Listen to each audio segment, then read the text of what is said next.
Hello everyone, good morning. এটা হচ্ছে হোলির দিনের ভিডিও। তো সেদিন আমাদের বাড়িতে ছোট্ট করে একটা অনুষ্ঠান ছিল, তাই আমি শাড়ি পরে নিয়েছি। এরপর দেখো ঠাকুরের এখানে সব কিছু দিয়ে কত সুন্দরভাবে সাজানো হয়েছে।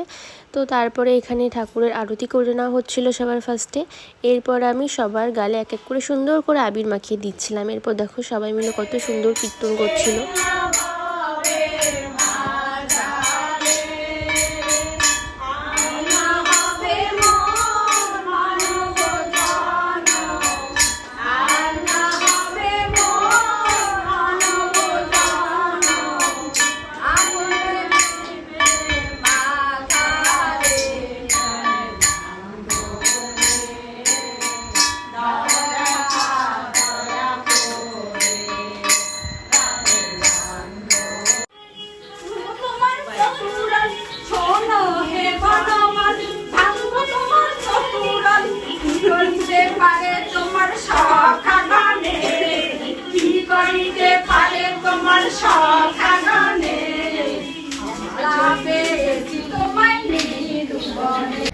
তো আমাদের বাড়িতে সেদিন খিচুড়ি, পাঁচমিশালি সবজি, চাটনি, পাঁপড়, মিষ্টি, পায়েস অনেক কিছু হয়েছিল। তো চলো টাটা।